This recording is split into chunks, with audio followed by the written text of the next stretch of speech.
On peut me dire, mais pourquoi ici? Pourquoi pas en Martinique? Pourquoi pas en Guadeloupe? Ici, on est capable de tous les rassembler. La Guadeloupe, la Martinique, la Guyane, la Réunion, Saint-Martin. Chaque territoire pourra avoir son mémorial. Mais ici, on les rassemble tous. Bonjour, je suis le professeur Serge Romana. On est dans les rendez-vous du mémorial et je suis le coprésident du comité de pilotage de ce mémorial. Alors, nous sommes ici dans les jardins du Trocadéro. Les jardins du Trocadéro sont de magnifiques jardins en face de la Tour Eiffel. Trocadéro, c'est un lieu où a été voté un siècle après l'abolition de l'esclavage, la Déclaration universelle des droits de l'homme. Et c'est pour ça qu'on a choisi ce lieu, qui est l'un des lieux les plus fréquentés de Paris et peut-être du monde. Il va être inauguré le Mémorial national des victimes de l'esclavage. Un espace d'environ 4 à 5 000 m² où seront gravés au sein de magnifiques jardins les noms de 214 000 personnes qui sont sorties de l'esclavage après le 27 avril 1848, qui ont été nommés après cette abolition. Et ces noms, ce sont les noms que l'on porte aujourd'hui. L'inauguration aura lieu en mars 2027. Les travaux commencent en août 2026. Ce qu'on souhaitait, c'est retrouver le nom de nos parents qui avaient vécu l'esclavage. Donc on a passé beaucoup de temps dans les archives coloniales où on a découvert en fait qu'il existait des livres, des registres de nomination. Et dans ces registres de nomination, les officiers d'état civil notaient les noms qu'ils donnaient à nos parents. Lorsqu'on a tout recueilli, on a voulu les mettre en valeur. La plupart des Antillais ne connaissent pas leurs parents. Cette histoire qui fait mal. Et donc on a dit qu'il faut renverser la façon dont on voit les choses. Donc lorsqu'on a retrouvé tous les noms, on les a mis dans des livres. On les a mis sur une exposition itinérante. Et on a vu que les gens étaient contents.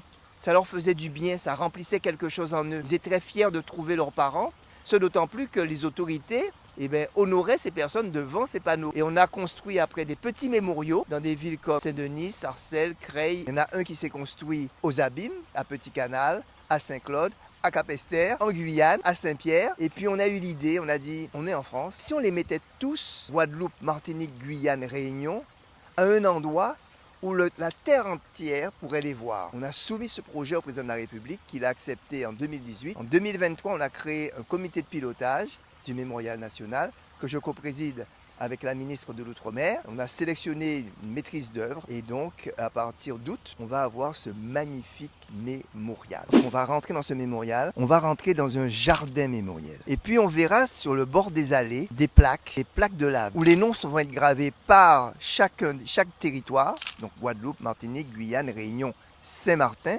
5 territoires. Il y aura des lieux, des grosses pierres sur lesquelles vont être gravés des textes d'histoire. Lorsque vous allez vous approcher d'une plaque, vous pourrez entendre peut-être le bruit de la mer. Vous allez pouvoir entendre Kimberet Pamoli, Voix misère pas mort ou Diadier pour m'en démailler. On va entendre pour chaque territoire des éléments qu'on va choisir. La nuit, il y aura un éclairage scénographique. On aura l'impression que c'est des coulées de lave qui rappellent en fait nos territoires volcaniques. Concernant l'animation maintenant, il va être animé avec le musée de l'homme qui se trouve juste à notre gauche, le musée de la marine également à notre gauche, la maison de l'architecture qui se trouve dans l'autre aile donc du Trocadéro, et il y aura des médiateurs qui vont être formés. On va organiser des visites d'élèves des territoires Guadeloupe, Martinique, Guyane, Réunion, mais aussi de France tout entière, mais aussi des États-Unis ou dans d'autres pays, puis aussi rapport avec d'autres sites mémoriels. L'idée, c'est que ce mémorial soit le centre névralgique de la mémoire, d'abord des victimes de l'esclavage et aussi de l'abolition de l'esclavage. L'utilité d'un tel mémorial, premier objectif, c'est de rendre hommage à nos aïeux qui ont vécu l'esclavage. Parce que ce sont des gens qui étaient la possession d'autres hommes, qui ont vécu pour beaucoup des situations horribles. On peut me dire, mais pourquoi ici ?